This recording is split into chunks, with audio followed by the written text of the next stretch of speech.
Ladies and gentlemen, welcome. Iron Lady of the Western World.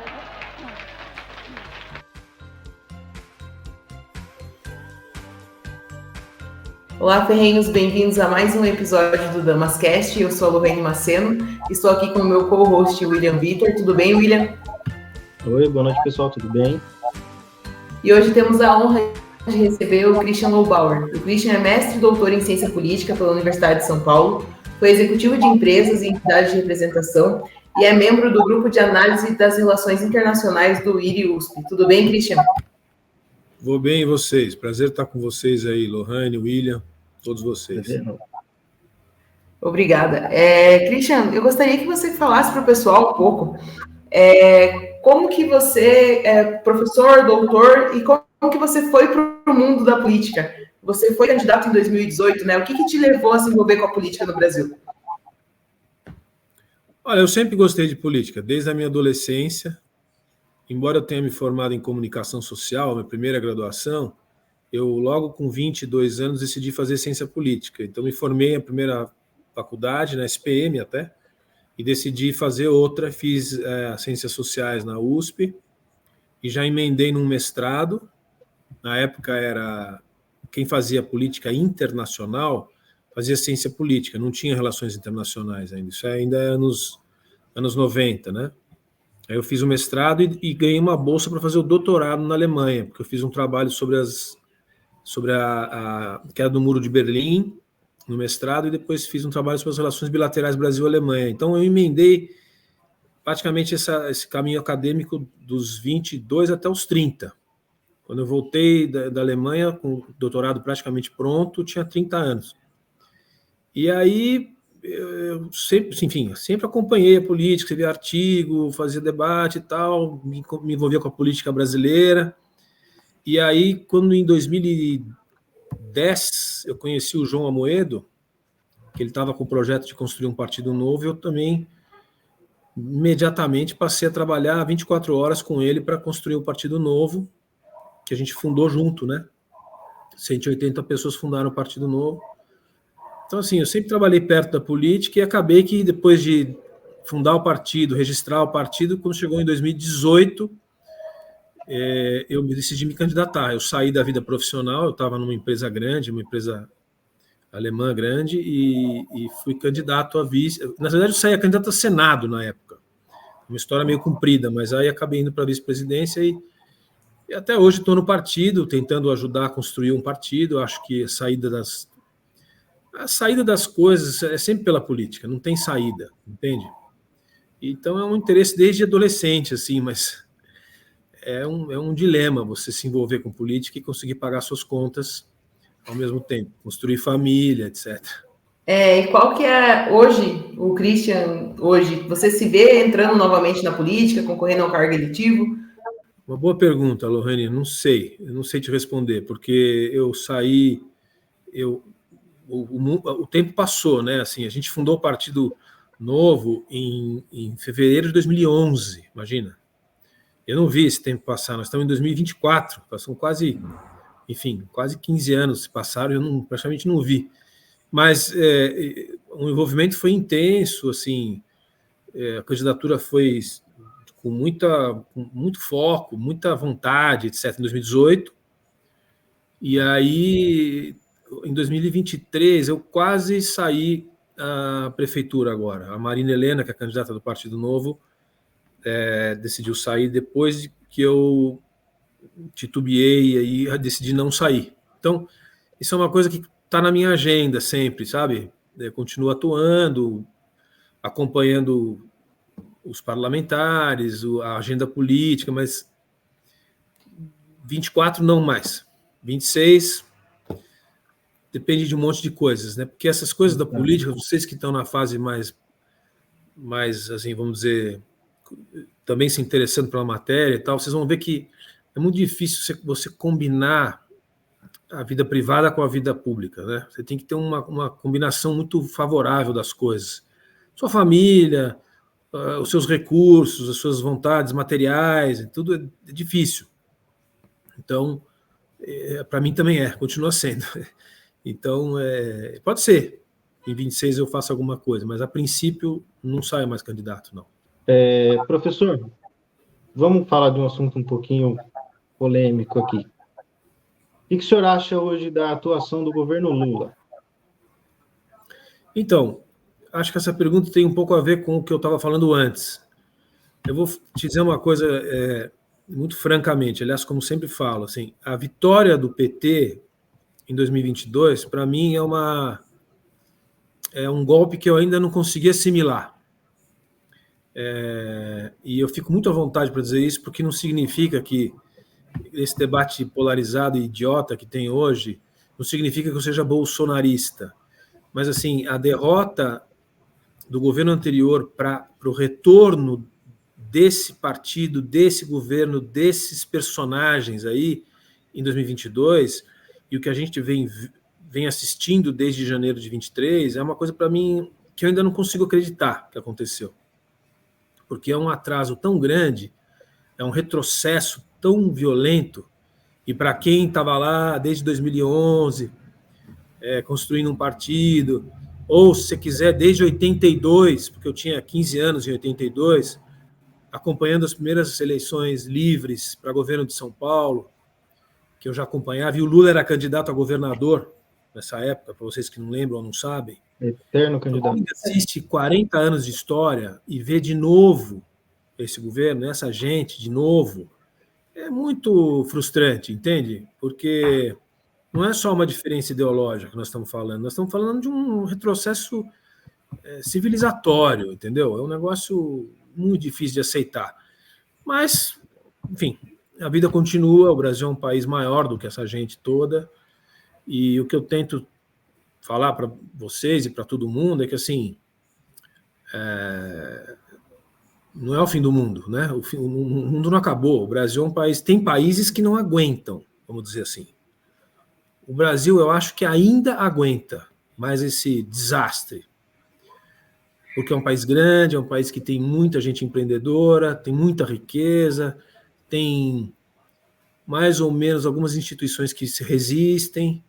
Então, assim, eu não sei quanto tempo a gente resiste, mas nós estamos no limite para aguentar esse tipo de governo. Ia perguntar se a gente resiste até 2026. Exato. Esse é um ponto que eu penso, conversei sobre isso hoje, inclusive, porque o sistema presidencialista, nosso sistema, ele é presidencialista. O eleito ganha, ele fica 4 anos, a não ser que seja empichado ou que ele morra, né? Ou qualquer que seja a pessoa que está no comando. Então, mesmo assim, o vice costuma assumir. Isso tem acontecido desde o retorno da democracia. Então, no Brasil acontece muitas vezes. Não aconteceu só com o Jango, mas aconteceu com Itamar, aconteceu com o Temer. Uhum. Então, a gente estaria falando de uma situação como essa, se fosse acontecer. Então, a gente tem instituições para respeitar, né? Mas, pelo que a gente está assistindo, a gente tem que esperar até 2026, né? E esperar em situações como essa, assim, é muito difícil, porque esse governo não tem nenhuma chance de dar certo. Já está evidente que ele não tem. Ele vai ser isso ou pior do que isso que a gente está assistindo desde 2 de janeiro de 23. Mas é assim que o nosso sistema funciona. A gente não pode promover ruptura institucional, entende? Então, tem que conviver com isso. O senhor falou que a gente... Você acha que a República do Brasil, desde a época da redemocratização, ela é instável por conta dos impeachments e tudo mais, ou ela é considerada estável, para quem estuda isso? Então, isso aí é objeto da política comparada, né? Que é muito interessante. E a gente tem que se comparar com países democracias ocidentais que passaram por transições para a democracia, ou por ruptura, né?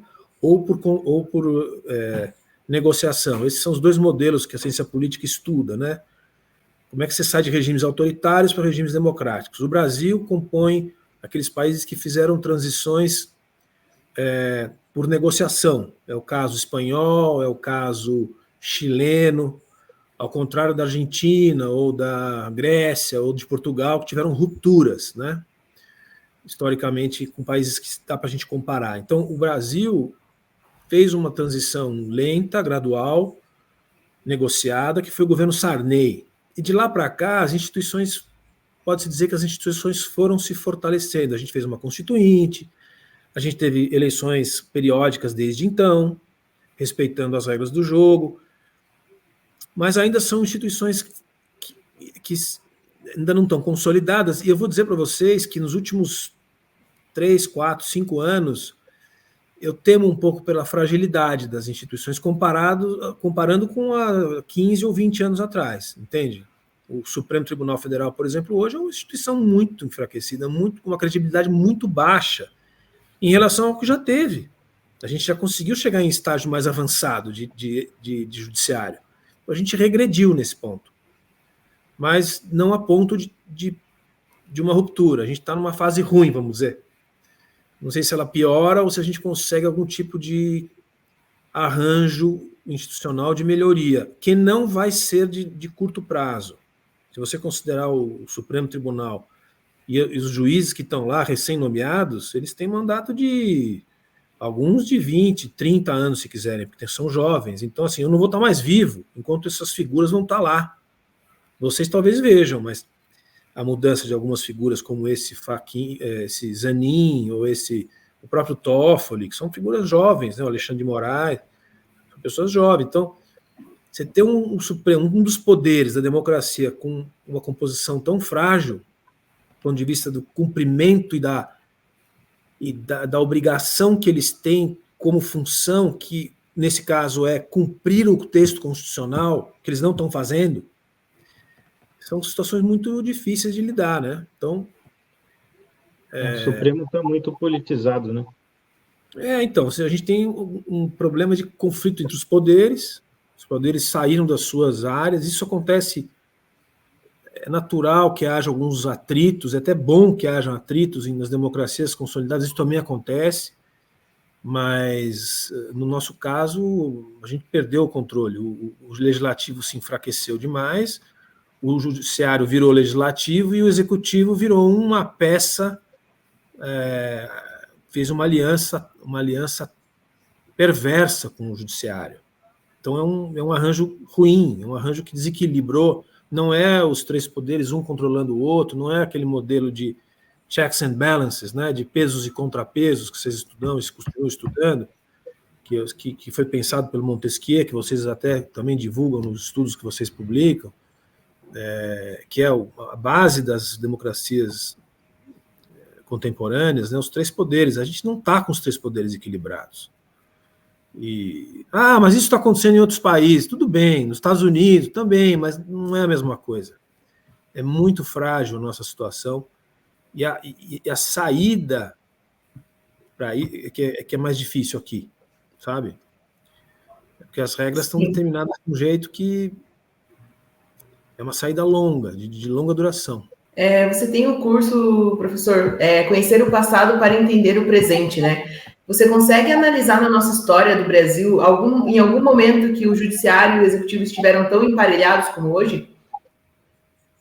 Bom, primeiro que obrigado pela divulgação aí. O curso, ele na verdade é da história das nações, né? Então ele praticamente não fala do Brasil. Tem uma outra fala que fala muito pouco do Brasil, porque ele é um curso sobre o sistema internacional. Mas eu até estou pensando em fazer um do Brasil, mas estou vendo se esse aí das relações internacionais tem uma boa aceitação ou não. Mas no período republicano, você tem situações piores do que a atual. Sem dúvida. De 1889 para cá, você tem passagens muito mais sensíveis de instabilidade institucional com constituições diferentes, né? Mas no período da Constituição de 88, eu acho que esse é o pior, né? Para a gente ficar fixo na mesma regra do jogo, ou seja, aquilo que se estabeleceu na Constituição de 88, que é uma Constituição que tem vários problemas, mas tudo bem, faz parte do jogo, a gente demorou muito para conseguir escrever essa do jeito que ela é o pior momento da história dos últimos 35 anos, né? 35, né? 36 quase. Em outubro, 36 anos. Então, é o pior momento. É o pior momento. O que a gente precisaria, se desse para fazer, e não dá hoje, é uma nova constituinte, né? Porque a Constituição brasileira ela foi escrita um ano antes da queda do Muro de Berlim. Ela veio toda cheia de de ressentimentos de uma época e de que não existe mais, entende? É um texto completamente desajustado ao mundo moderno. Mas, enfim, é assim. E é assim como a grande parte das nossas leis hoje no Brasil, né? Nosso Código Penal também, nossa CLT, são documentos super defasados que não acompanharam essa atualização, né? Não, o nosso processo legislativo ele é muito lento, muito ineficiente, e ele também é ineficiente porque é difícil de lidar com uma Constituição tão complicada, tão administrativa, tão detalhada. Ela não é uma Constituição de princípios, ela é uma Constituição de administração. Então, ela deveria ser atualizada todo ano, entende? Porque o mundo mudou radicalmente de 88 para cá. E eu não estou falando só de hermenêutica aqui, né, da ciência da interpretação, eu estou falando de um texto que carece de uma série de regulamentações, que não se aplicam mais. Então, é um país muito difícil de governar. Isso faz com que tudo fique muito mais difícil de se fazer. A empresa tenha dificuldade, o indivíduo tenha dificuldade, os processos sejam mais complexos. É uma reação em cadeia. Quando você tem uma Constituição assim, difícil, tudo é difícil. E a informalidade e o mundo paralelo cada vez crescem mais. Que é o que a gente está assistindo, né?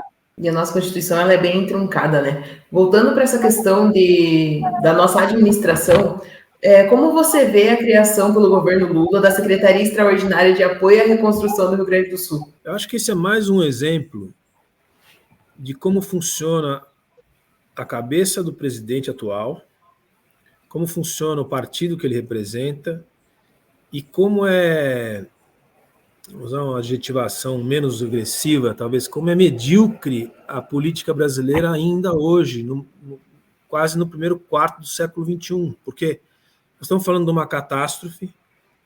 O mais óbvio de uma democracia consolidada é que houvesse uma união de forças para auxiliar uma região importante do país, que tem muita gente, que tem muita empresa. É um desastre que nunca se viu.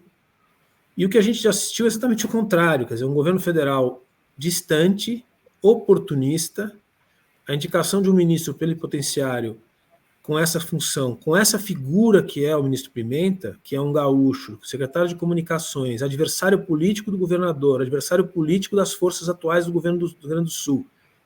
Evidentemente que não tem nada a ver com a reconstrução do Estado, é uma oportunidade que está sendo usada para, eventualmente, lançá-lo a governador. Você neutraliza o atual governador, que nem era um adversário dos mais aguerridos, hein? O atual governador do Rio Grande do Sul, Eduardo Leite, não era adversário, ele era uma figura no meio do espectro político, poderia até ser associado, dependendo da conjuntura, ao governo atual. Mas o presidente não quis nem saber, certo? Não quis nem saber. Então ele não tem nenhuma empatia com o que aconteceu, não tem uma empatia com o agronegócio de uma forma geral, que o agronegócio gaúcho é 10% do agronegócio nacional, muita empresa dependente, importante do agronegócio, não só da produção, mas de maquinário, de equipamentos, todo mundo com uma situação nunca vista e o governo faz esse papelão. Então, assim, o que eu acho que é uma vergonha absoluta. A figura do Pimenta, a posição que ele ocupa, ele ser o direcionador das verbas.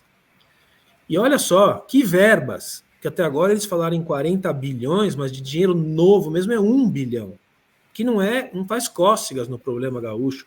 O problema gaúcho vai custar por baixo, entre 60 e 100 bilhões de reais para arrumar a casa, sem mexer em infraestrutura de verdade. Certo? Então, assim, é quase... É um show de horror, assim, você vê a ação do governo federal. Quem está reconstruindo o Rio Grande do Sul são os gaúchos. E é isso que vai acontecer.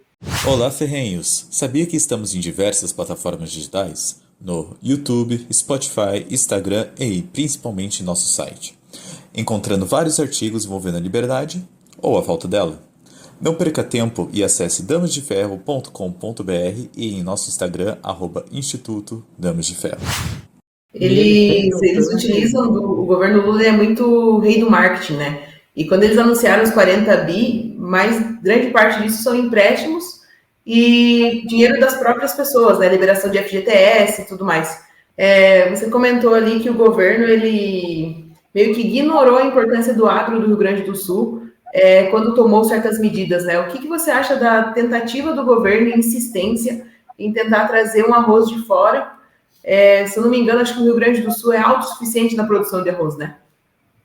Então, o caso do arroz é emblemático do que é esse governo. E aí a gente tem que fazer justiça, não é só o PT, é tudo que está em torno do PT e como funciona a cabeça, como é o jeito de trabalhar desse governo. O que aconteceu no caso do arroz?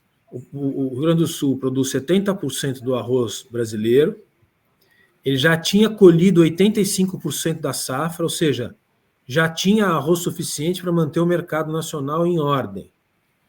Mas, de forma oportunista, esse governo anunciou uma eventual falta de arroz. A falta de arroz é um alimento de primeira necessidade. Criaria, em tese, a necessidade de você importar para não ter aumento de preços e manter o alimento disponível para os brasileiros, etc. Criou essa situação falsa. Os arrozeiros do Rio Grande do Sul disseram que não era isso, que estava tudo como estava antes. Tinha um excedente de 600 mil toneladas que ia ser exportado, inclusive, mas não adiantou. Fizeram essa propaganda horrorosa que eles fizeram, abriram um leilão com a Conab, que também é uma excrescência no Brasil, porque quem tem que fazer, se for fazer, em casos emergenciais de importação, são os próprios produtores que conhecem o mercado. E é assim que já foi feito no governo anterior. A ministra Tereza Cristina, que era ministra da Agricultura, passou por um problema de seca no Rio Grande do Sul, abriu a importação, e quem fez? Os produtores de arroz. Empresas que entendem de arroz. Esse governo fez uma abertura de empresas que não sabem nem o que é arroz. Você vai ver a concorrência aí. As empresas ainda bem que foram desbaratadas. O governo colocou os pés pelas mãos, porque era um movimento de corrupção explícito. Caiu o secretário de Política Agrícola agora, o ministro já está praticamente numa situação de cai não cai. Por quê? Porque era um movimento de corrupção evidente. E esse tipo de gente já fez isso com a Petrobras, já fez isso com os Correios, já fez isso com a Caixa Econômica. É que vocês estavam ainda estudando adolescentes ainda, mas quem tem um pouquinho de vida e viu o que é essa gente, eles fazem isso sempre que entram no governo. Então não é novidade. É assim que eles trabalham. Entendeu? Por isso que eu disse para vocês que em 22, para mim, foi muito difícil de acreditar, porque a gente já conhece isso. A gente já viu. Então eles trabalham assim. Agora, pelo menos, no caso do arroz, a coisa foi contida, né? E não precisa ter importação de arroz, porque tem arroz suficiente para os brasileiros. Mas é assim. Mas eles aparentemente não desistiram, né, de importar arroz ainda. Eles não vão nunca. Esse perfil político do Partido dos Trabalhadores, desses aliados fisiológicos, eles não vão admitir nada. Eles estão querendo apagar a história do Brasil, o que aconteceu na Lava Jato, tá certo? Então, assim, quando um juiz define o fim de uma multa de 10 bilhões de uma empresa amiga e associada ao poder, que é a JBS, você vê o tamanho do problema que a gente tem, né? Eles não querem nem saber, eles vão tentar mudar os livros de história literalmente, vão colocar lá que teve golpe em 2016 contra o presidente Dilma e vão continuar repetindo nas escolas com professores doutrinários para que isso seja uma verdade. Só que eles não vão conseguir, porque é tão grande a quantidade de provas da excrescência que foi o período da Lava Jato, assim, muitas gravações, vídeos, documentos, 6 bilhões de dólares devolvidos pelos corruptos para a delação premiada. Tem coisa que não dá para você enganar, né? A história vai se provar lá na frente. O problema é que eles trabalham assim, então você vê o dinheiro que eles colocam em comunicação, uma série de canais de televisão estavam de joelhos aí, voltaram a existir porque o dinheiro é de governo, então eles falam menos do que deveriam falar e tal. Então é um jogo muito bruto que, Christian, sempre foi assim. Não foi assim. Não foi assim. Eu te garanto para vocês, quem já viveu um pouco e assistiu esse período aí dos últimos 40, 50 anos, isso aí ficou muito pior, do ponto de vista institucional, da transparência da informação. E nós não podemos aceitar. O que a gente tem que fazer como cidadão é resistir. Resistir, falar, lutar, votar diferente, não se intimidar. Hoje essa questão, a atuação da mídia pró-governo, sem se preocupar com a verdade, ela está muito mais escancarada do que era antigamente, né? Eles estão forçando muito essa questão para mostrar que as ações do governo são boas, mesmo quando todo mundo sabe que não é, né? E assim, graças às tecnologias, o fato da gente estar aqui conversando, por exemplo, isso aqui não existia há 10, 15 anos atrás. Então, as pessoas não são idiotas, elas vão atrás das possibilidades. Você faz essa mesma relação quando os países socialistas existiam antes da queda do Muro de Berlim, as pessoas estavam lá resistindo como podiam. Eram regimes policiais, perseguiam as pessoas, impediam elas de pensar, de se movimentar, mas elas faziam movimentos clandestinos para lutar pelas suas liberdades, entende? Conversavam, trocavam opinião secreta, se reuniam nas igrejas, nos países europeus principalmente, de forma low profile. Então é isso, nós estamos longe de uma situação como essa, mas nós temos que continuar trabalhando pelas outras vias, que são essas que a gente está aqui.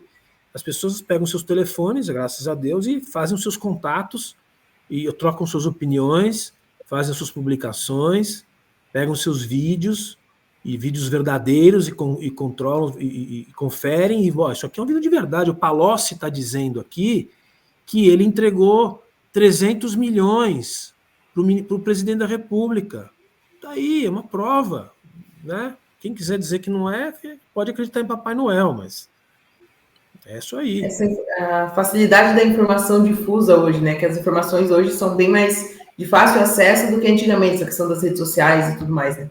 Você acha que o governo tende a piorar o controle da liberdade de expressão? Eu tenho certeza. Eles estão tentando, de 6 em 6 meses, eles estão tentando, vocês perceberam? Sim. O ano passado eles tentaram, não conseguiram, mas intimidaram um monte de gente. Intimidaram, a Polícia Federal chamou canais de streaming aí para prestar conta, ameaçaram o Google, ameaçaram a Amazon, etc. Não conseguiram, o Congresso segurou.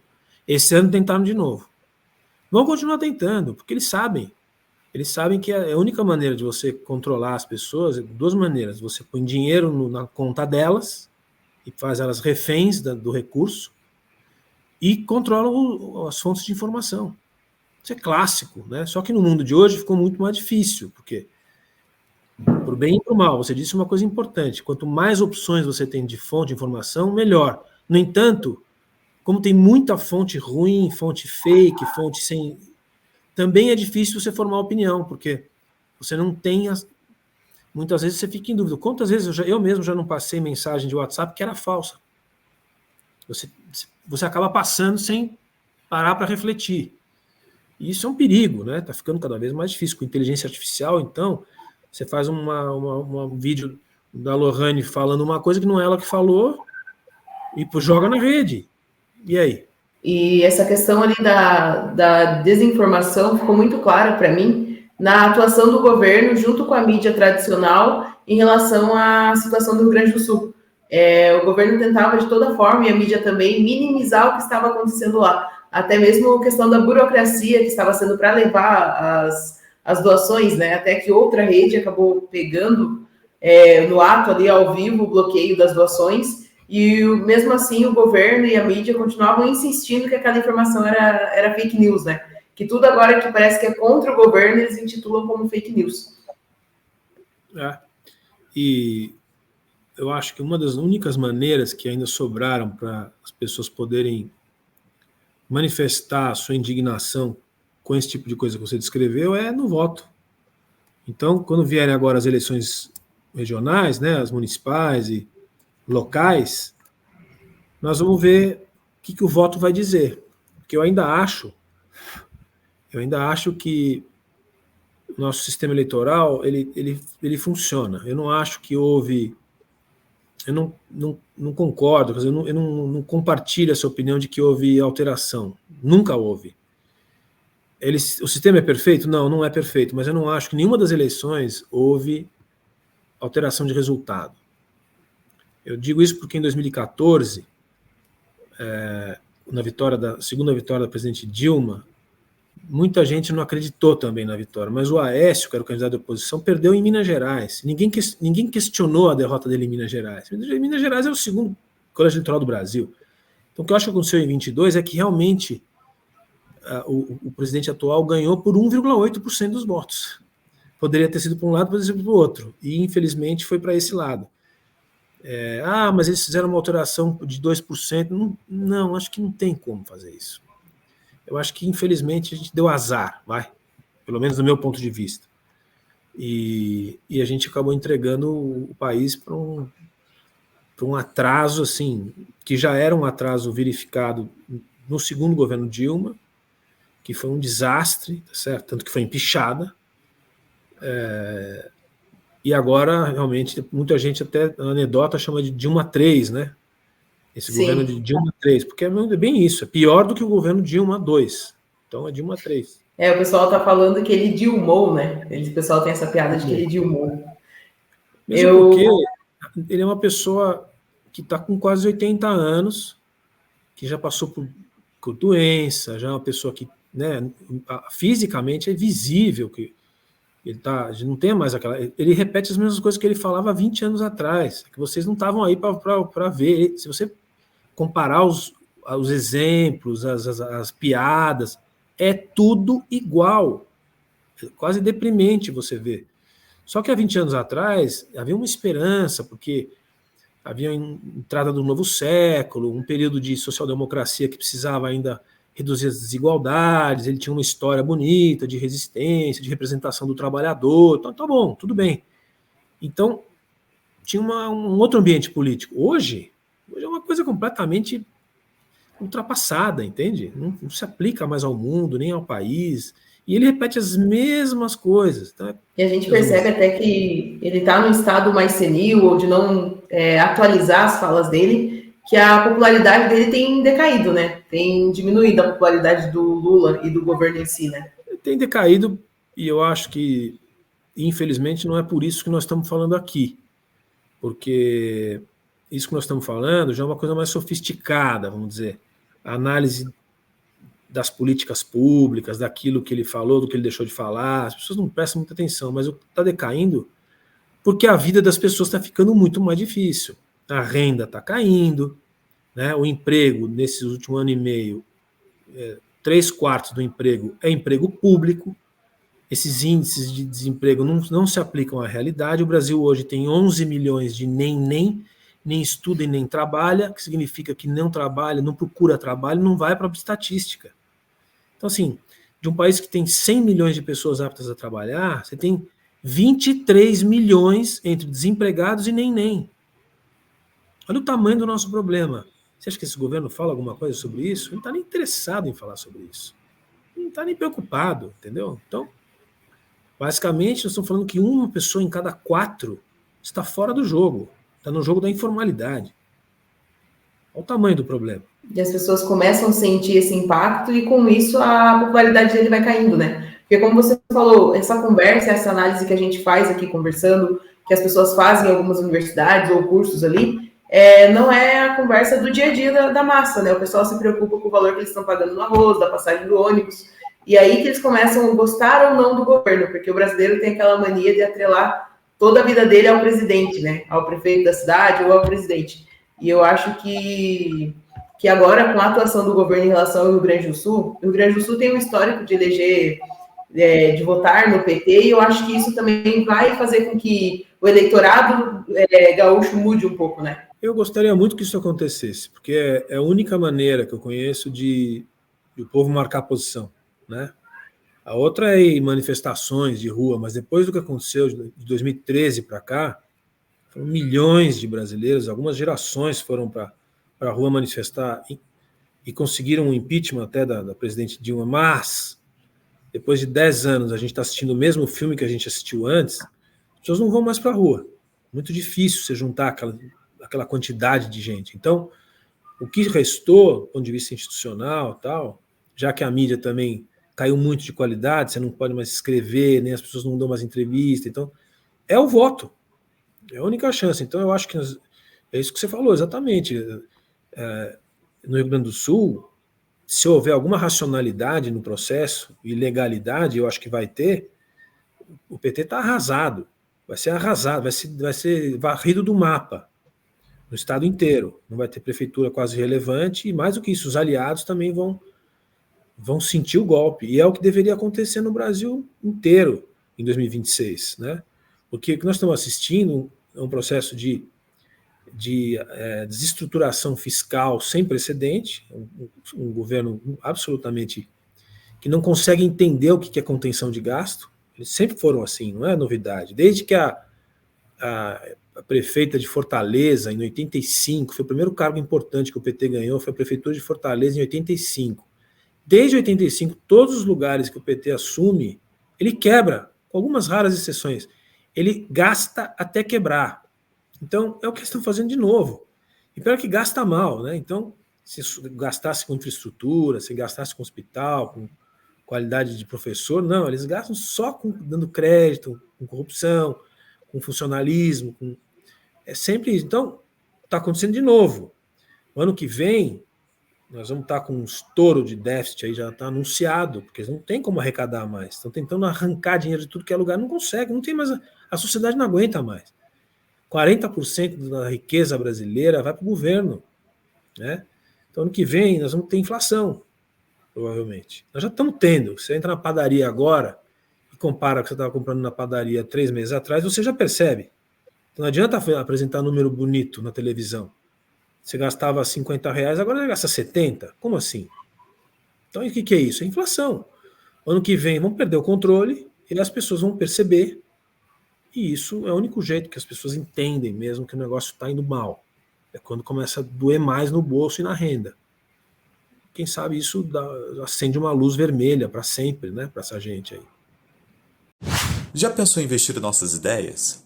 Estamos com camisetas e canecas exclusivas com a qualidade garantida da Viés. Aproveite e compre na viesbr.com.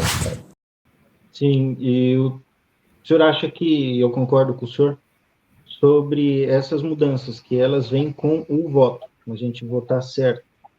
O senhor acha que talvez a obrigatoriedade do voto faz com que esses cenários se repitam, ou talvez não tenha nenhuma relação? Não, isso que você está falando é muito interessante. Se você olhar os países que têm as democracias consolidadas, o voto não é obrigatório. É o princípio da liberdade com responsabilidade, né? Que é um dos princípios básicos dos países liberais, das democracias ocidentais, liberais, consolidadas. Você vota se você quiser. E você também aceita o resultado. Essa é a responsabilidade que você tem. Porque os países que têm voto obrigatório, geralmente, são países em que as populações mais humildes votam com a situação, né? Os governos usam as pessoas mais humildes no voto, com a propaganda de governo e com os benefícios sociais, como se fosse uma chantagem velada. Então, esses regimes, por exemplo, como o nosso, ganham muito voto de gente, como ganhou em 2022. Gente que vai votar porque é obrigado. Porque se não fosse, não iria, e o resultado certamente seria diferente. Porque quanto mais consciente você está, menos populismo você aceita no seu voto. O populismo ele cresce no voto obrigatório. Então, é muito bom o seu ponto. Assim, eu sou a favor do voto não obrigatório. O cidadão é que tem que saber se quer ou não quer ir e vai aceitar o resultado. Então, portanto, se ele não quiser aceitar o resultado que ele está vendo, ele vai lá e vota. Mas é consciente, né? Não é essa coisa, você é obrigado, senão você vai ser multado. Isso já não funciona mais, tá certo? Isso é uma coisa de tutela, de Estado, com criança que você faz isso. Se você não tomar banho, você não come sopa. Né? Com criança, você ameaça. Um cidadão livre não tem mais isso. É só, vota se você quiser. Se não votar, aceita o resultado, irmão. E a pessoa, quando ela tem a opção de votar ou não, ela acaba escolhendo de forma mais consciente, mais crítica, né? Fazendo uma análise mais crítica dos candidatos. Hoje a pessoa só vai lá e digita qualquer número para cumprir com a obrigação de se livrar da multa, como você falou, né? Ou então ela recebe lá a gente sabe que tem muitas regiões do Brasil ainda que são mais humildes, que tem mais ameaça, então, assim, vota em mim, você ganha uma havaiana, você ganha uma dentadura, o pessoal brinca dessas coisas, mas é verdade, ainda existe muito isso, aliás, existe em São Paulo ainda isso. são os votos de cabresto, né? Aquele voto fisiológico, que você vota e você troca por alguma coisa, né? Um parceiro tem uma boquinha no Estado, então você vota porque sabe que aquele sujeito, se ganhar, ele vai continuar com a boquinha garantida. Isso tudo ainda tem no Brasil, muito. Então, isso é uma coisa que, com o voto não obrigatório, tenderia a reduzir. Mas é um trabalho muito longo, muito difícil. Ele começa pela escola, entende? Começa pela geração de vocês aí. A turma entender essas coisas, porque está muito distante das escolas ensinarem isso, para as pessoas entenderem como funciona, né? Eu acho que até o objetivo da educação hoje no Brasil é não criar esse pensamento mais crítico, né? É mais fácil você ter uma população mais burra para você ter essa massa de manobra mais facilitada, né? Educação, todo mundo fala em educação. Faz 50 anos que todos os candidatos, todos os presidentes falam, educação, prioridade. Nós passamos os últimos 50 anos, a educação brasileira é um grande fracasso. Nós não resolvemos o problema da alfabetização, que tem países, a Alemanha, para pegar um exemplo, imperial, resolveu o analfabetismo no final do século XIX. Não foi nem no XX, foi no XIX. Nós não conseguimos alfabetizar as crianças de 7 anos no Brasil até hoje. Como é que a gente não consegue fazer isso? Entende? Por quê? Porque não é prioridade, não está na pauta das políticas públicas. O ensino no Brasil ainda é uma coisa elitizada, assim, metade do orçamento vai para as universidades, não vai para o ensino básico e fundamental, né? O ensino básico e fundamental está todo sindicalizado, então tem uma disputa enorme por posição, por ideologia e por facilidade, etc. E os professores continuam ganhando mal. Você pensa, os sindicatos tomaram conta desse tema há mais de 40 anos e os professores continuam ganhando mal. Então tem alguma coisa muito errada que não deu certo. Então, eu acho que o caminho, eu tenho convicção, o caminho é pela escola. A molecada com 13 anos já está entendendo tudo que nós estamos falando aqui. Como acontece nos países mais avançados, o sujeito entendeu como funciona o jogo. Quando ele vai para votar com 16, 18 anos, ele está entendendo tudo. E não, aqui o sujeito ainda está lutando para ser alfabetizado, para ler um texto e fazer interpretação, as 4 operações. E eu vejo que hoje se discute muito a educação no Brasil, ela discute muito sobre o professor, como você falou ali. Os sindicatos, eles acabaram tomando conta da discussão da educação no Brasil, e eu vejo que é muito discutido as condições de trabalho do professor, o salário do professor e os cursos que o professor vai fazer, mas eu vejo que a gente discute muito pouco se a educação passada está sendo absorvida por aquelas crianças, né? O grande problema, desde sempre, agora só piorou, é a medição da aprendizagem. Porque uma coisa é você dar os números e falar todas as crianças até 10 anos estão na escola. Muito bom. Todas as crianças até tantos anos estão sendo alimentadas. Muito bom. Mas o que elas estão fazendo na escola? Se elas não aprendem.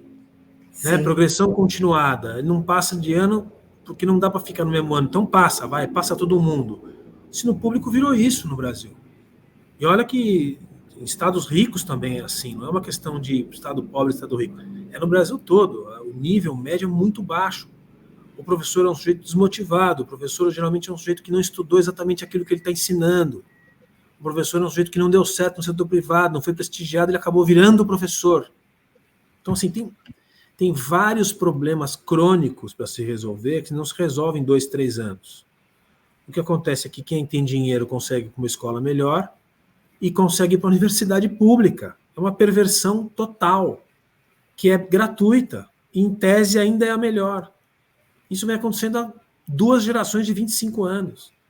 O cara vai para a USP depois que ele fez escola privada. Então a USP é um grande estacionamento, porque só tem classe média. Não, tem classe mais baixa. Não tem. Tem uma minoria que é classe mais baixa. Então está tudo invertido, certo? O pobre paga para fazer uma escola cara para lutar por uma posição na universidade pública. Está tudo invertido, mas já faz muito tempo. Você acha que alguém está preocupado com isso de verdade no Brasil? Até agora ninguém mostrou preocupação de verdade. Porque se tivesse preocupado, já tinha levado o problema, falou assim, olha, infelizmente, dos 180 bilhões de reais que se gasta em educação por ano, não vai dar para gastar 90 em universidade. Está tomada a decisão, nós vamos gastar com as próximas gerações. E as universidades vão ter que dar um jeito. Se não tiver, vai ter que fechar um pedaço. Se não, vai ter que cobrar um pedaço dos alunos. Desculpe muito, não tem para todo mundo. Isso é o que deveria se fazer no Brasil. Mas você acha que alguém vai fazer uma coisa dessa? Não acontece. Hoje, né? as universidades, com o governo do PT, estão paradas. E os professores vão entrar em greve, né? 5 bilhões eles colocaram a semana passada na mesa e continuam parados. Nós estamos vendo na situação da UFSC, não sei se o professor está acompanhando, a UFSC, Universidade Federal de Santa Catarina, ela está em greve e alguns alunos acabaram se revoltando e estão pedindo a volta das aulas e pedindo para poder ter aulas junto com alguns professores que não concordavam. O que os grevistas fizeram? Eles fecharam a universidade com cadeado, colocaram vários empecilhos para a entrada, sendo que é a população que está pagando, tem gente que realmente quer estudar, mas eles tomaram conta e acabou virando uma bagunça. Eu vejo que a educação pública no Brasil, principalmente em relação às universidades, ela acabou virando uma baderna, né? Ninguém mais respeita nada, ninguém mais... eles nem sabem o porquê eles estão brigando ali. Como você falou, há anos os sindicatos lutam pelos professores, os professores continuam sendo desvalorizados e ganhando mal, né? Acaba se tornando uma luta política. Exatamente. Olha, duas coisas. Os métodos que eles usam são métodos autoritários. Quem é que deu o direito do sujeito de botar um cadeado na grade só porque ele acha que tem que parar? Né? É que nem fazer a greve e não deixar, fechar a rua e não deixar o cidadão passar. É método autoritário que é interpretado por boa parte da mídia como manifestação legítima. Mas quando vem um outro lado e faz a mesma coisa, aí é fascista, é terrorista e tal. Então, assim, e isso não é de hoje. Eu fiz a Universidade de São Paulo, na minha época de mestrado, a gente já falava isso na USP, que o orçamento já era 100% do orçamento da USP, que vem do ICMS do Estado de São Paulo, já era 100% gasto com despesas de custeio, professor, aposentado, não tinha dinheiro para comprar livro novo, para arrumar a biblioteca, para trazer professor estrangeiro, não tinha já. 30 anos atrás, tá? A gente falava, a gente achava que tinha que fazer. Tinha que passar uma peneira e falar, quem pode mais, paga mais. Quem não pode, não paga nada. Que é como funciona em qualquer lugar civilizado. Os meus colegas ricos falavam que não concordavam com isso. Então continua pior ainda do que já era. Os ricos que estão lá continuam achando que o ensino é um direito do cidadão, um dever do Estado. E o nível é esse. Quando vão para a escola e o cara quer estudar, ele não consegue porque tem algum autoritário que se apresenta como democrata, lutador pelos direitos, né, que impede o outro de ser livre de fazer o que ele bem entender, porque ele quer estudar. E isso é uma coisa profunda na nossa cultura. A gente não conseguiu sair desse buraco, entende? O que vai acontecer é o seguinte, as escolas públicas, salvo uma ou outra, vão todas falir, elas não são mais relevantes. Elas perderam a relevância. As escolas privadas, caras, é que são relevantes. Só que o pobre não consegue ir. Sim. Tem que lutar por uma bolsa. Tem que disputar muito para conseguir. Então é um processo segregador que a esquerda acaba promovendo com essas políticas idiotas que ela vem promovendo há 40 anos. Com essa falácia de estar tentando promover a igualdade, né? Eu acho que, só recapitulando o que a gente falou no episódio, acho que essa defasagem da nossa educação levou o Brasil que a gente tem hoje, essa mistura das instituições, dos poderes, a volta do governo Lula. Eu acho que tudo isso passa pela falta da educação crítica que a gente tem no Brasil, né? Eu concordo com você. Eu acho que principalmente a percepção ainda está nas pesquisas. Quem é que está mais insatisfeito com o governo atual? Se você vai ver pela faixa etária, as faixas etárias acima de 30 anos são muito maiores do que as de menos de 30 anos. Por quê? As pessoas não estudaram nem a história do Brasil, não sabem nem o que aconteceu há 20 anos atrás. Certo? Então, caíram todas na mesma armadilha. A moçada toda caiu nessa conversa aí de universidade, e tem toda essa agenda nova de diversidade, equidade, inclusão, que não estou dizendo que não é ruim, que não é importante. É importante. Mas essa agenda, ela contaminou de tal maneira o debate universitário que nós estamos repetindo uma história que nós já assistimos, entendeu? Com os mesmos erros, né? E se você não é capaz de aprender com os próprios erros, você é burro. Desculpa. Você pode errar, deve errar, mas se você erra uma segunda vez, até dá, mas na terceira, aí mostra que você não é inteligente. E nós estamos dando sinal de não inteligência, né?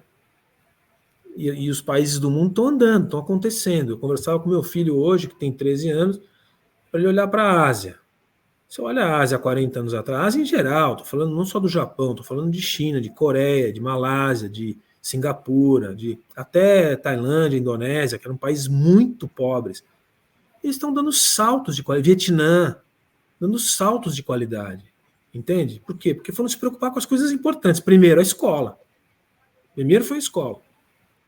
Nós estamos aqui discutindo ainda a questão fiscal, vamos taxar a Shine, porque você importa $50, vamos taxar a blusinha, não vamos taxar a blusinha. Entendeu? O Brasil e o seu problema de inverter prioridades, né? Ferrenhos, estamos chegando no final de mais um episódio. Quero agradecer a todos que nos acompanharam até aqui. Se você ainda não se inscreveu no canal, se inscreva, curta e compartilhe o nosso conteúdo. E quero agradecer ao professor Christian, doutor, muito obrigada pela oportunidade de conversar com você nesta noite. O William também pela presença em mais um episódio. Obrigado, Lohane, obrigado, William. E apesar dessa nossa conversa difícil, num ambiente difícil, quero deixar uma mensagem positiva. Se você olhar países vizinhos, estão bem pior do que a gente. Então, assim, a coisa pode ficar pior. O Brasil ainda tem muita condição de arrumar a casa. Mas não dá para errar tanto assim, entendeu? Então, vamos pensar que a gente tem que prestar atenção e é vocês que vão tomar conta desse negócio daqui a pouco. É isso aí. Até mais, Ferrenhos. As opiniões do convidado não representam a posição do Damas de Ferro enquanto instituição.